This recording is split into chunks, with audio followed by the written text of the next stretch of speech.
قل هذه سبيلي أدعو إلى الله على بصيرة أنا ومن اتبعني وسبحان الله وما أنا من المشركين.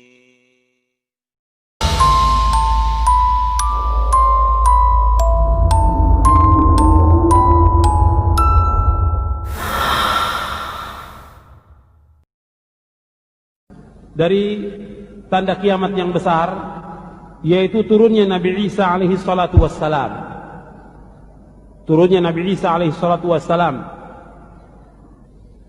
Tentang Nabi Isa alaihi salatu wassalam, sifat-sifat yang tercantum di berbagai riwayat adalah beliau seorang laki-laki berperawakan tidak tinggi juga tidak pendek, kulitnya kemerah-merahan, rambutnya keriting, berdada bidang, rambutnya meneteskan air seolah-olah beliau keluar dari kamar mandi.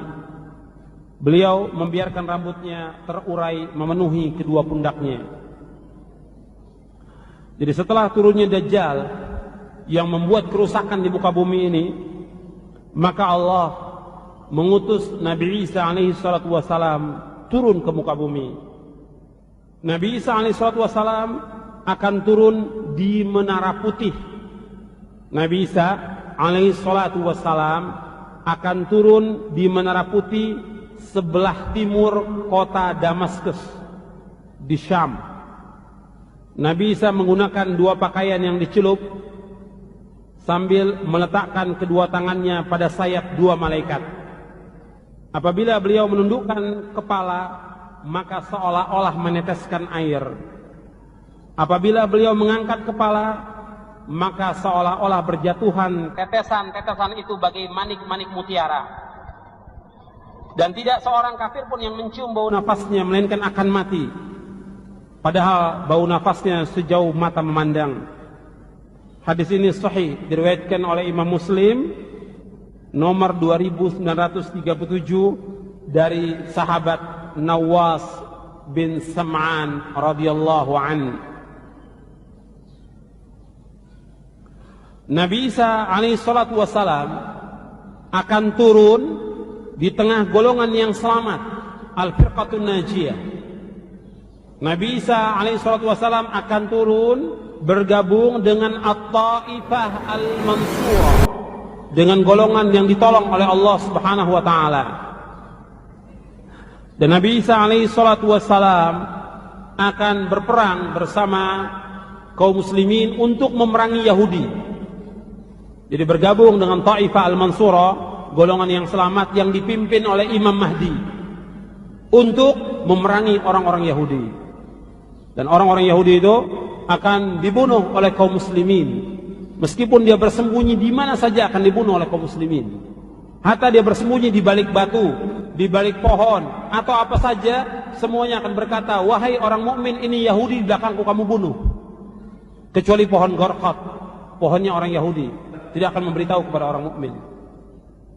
Jadi setelah Nabi Isa alaihi salatu wassalam turun, Nabi Isa turun menurut riwayat pada waktu subuh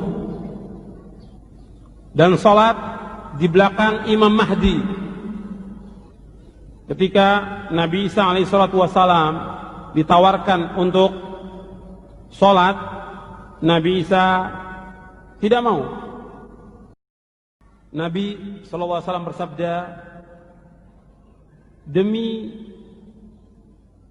yang jiwaku berada di tangannya, di tangan Allah, sudah dekat saatnya di mana akan turun pada kalian Isa bin Maryam alaihi salatu wassalam sebagai hakim yang adil. Dia akan menghancurkan salib, membunuh babi, menghapuskan jizyah, dan akan melimpah ruah harta benda hingga tidak ada seorang pun yang mau menerimanya. Hadis ini sahih, diriwayatkan oleh Imam Bukhari dalam kitab Ahaditsil Anbiya bab nuzul Isa bin Maryam. Di zamannya, di zaman Nabi Isa, Allah akan menghancurkan seluruh agama kecuali agama Islam. Dan Allah akan membunuh dengan Isa ini, yaitu Masih Ad-Dajjal. Artinya Allah akan bunuh Masih Ad-Dajjal, yaitu dengan perantara Nabi Isa. Jadi Nabi Isa akan membunuh Dajjal di Bab Lud, di Palestina.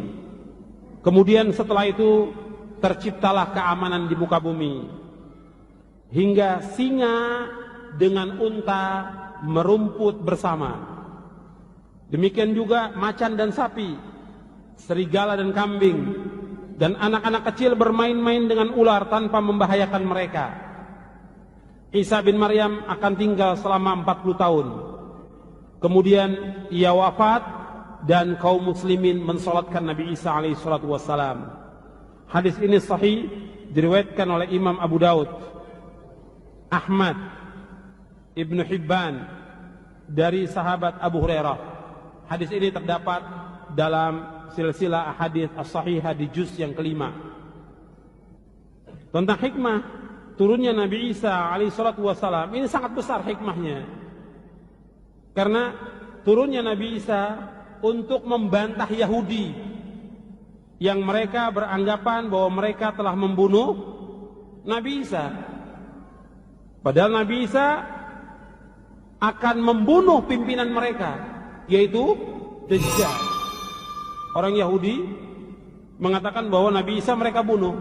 Allah mengatakan dalam Al-Quran, wa ma qataluhu wa ma salabuhu walakin syubbiha lahu. Mereka tidak membunuh Nabi Isa, dan mereka tidak menyalib Nabi Isa, tapi disamarkan dengan orang yang sama seperti Nabi Isa. Kemudian di lanjutan ayat itu disebutkan dalam surah Nisa, bal rafa'ahu Allahu ilaihi. Bahkan Allah mengangkat Nabi Isa ke langit. Jadi turunnya Nabi Isa, di antara hikmahnya yaitu untuk membantah Yahudi. Turunnya Nabi Isa dari langit untuk dimakamkan di muka bumi, karena tidak ada makhluk yang dari tanah yang mati di selainnya.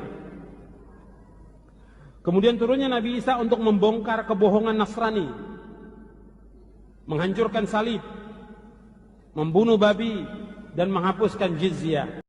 Kemudian Nabi Isa alaihissalam berhukum dengan syariat Nabi Muhammad SAW dan menjadi pengikut Nabi Muhammad SAW. Jadi Nabi Isa turun tidak membawa syariat baru, karena agama Islam penutup segala agama, dan Nabi Isa akan menjadi hakim di tengah-tengah umat ini. Karena tidak ada nabi lagi sesudah Nabi Muhammad sallallahu alaihi wasallam. Dan zamannya Nabi Isa zaman yang penuh dengan ketenangan, keamanan, dan keselamatan.